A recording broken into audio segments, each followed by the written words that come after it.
Good morning and welcome back to the Maypro Brick Academy. I'm Bob Holmes, and today we're going to finish our series on graffiti removal, protectant, and we're going to show you the end result of what you get when you apply a graffiti protectant and how much easier it is to get the graffiti off. So before we start any further, I'm going to go ahead and apply this material on so we can be dwelling while we're discussing what we've done. It's a 5-minute dwell time. So I'm going to go ahead and apply the Proseco graffiti remover to this wall with a pump-up sprayer.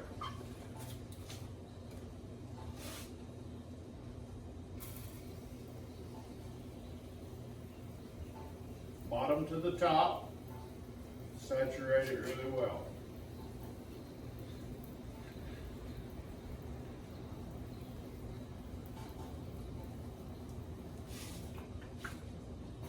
Three to 5 minute dwell. We're going to leave it on closer to 5.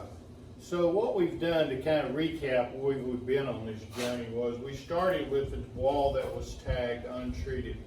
We went through the process of stripping it off, which was heavy duty paint stripper, 12-hour dwell covered with plastic, neutralized with Proseco restoration cleaner. So it was quite a journey to get that paint off of our brick and not damage the surface, which we did. If you look at the last video, you'll see that we did in fact remove it with low pressure 25-40 degree nozzle. So we got it off. So in order to not have to take that long journey again, we applied Proseco block guard and graffiti control. 2 wet on wet saturating coats. We did get some darkening on our substrate, which is going to vary based on your substrate.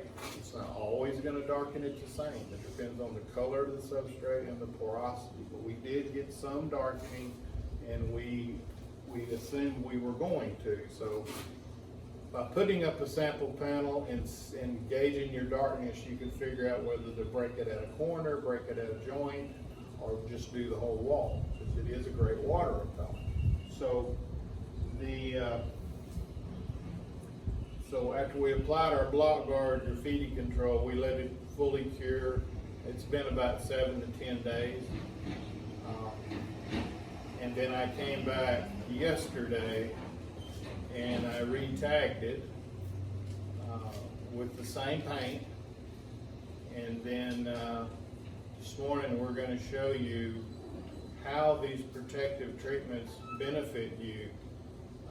So while we're letting this dwell, the block guard graffiti control, Proseco's block guard graffiti control, probably an average cost, material cost around 50 cents a foot. The coverage rate's going to vary depending on what you're putting it on, of course, but it's going to make things clean up a lot easier.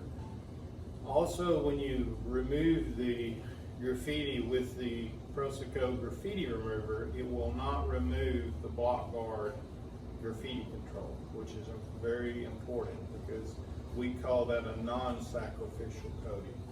So the coating will still be on there after we strip it off.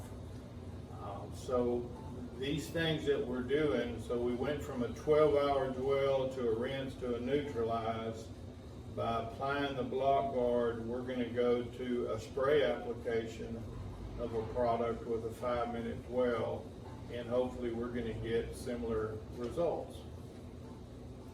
The sacrificial coatings would be one that would come off when you strip the graffiti, and then you would have to reapply it. Also, the thing that would always help you if you have access to hot water. Hot water always helps when you're removing graffiti.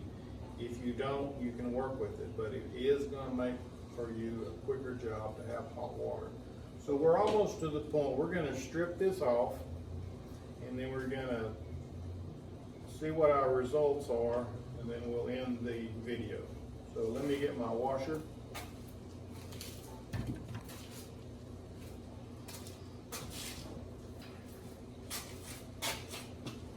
We're up to about 4.5 minutes on our dwell time.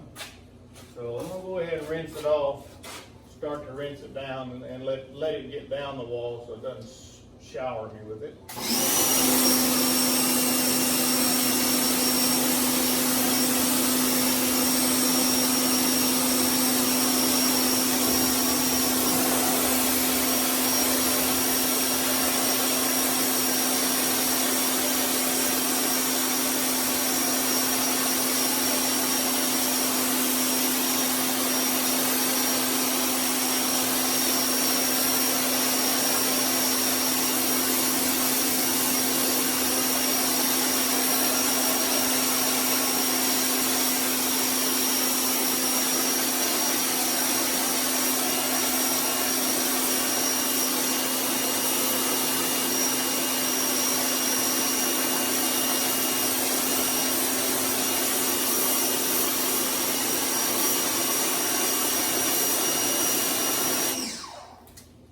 Want to rinse it to where there's no suds or soap, or you can see there's nothing coming off of the wall. So as you can see, we've still got great beading because our block guard is still on there and our graffiti has disappeared.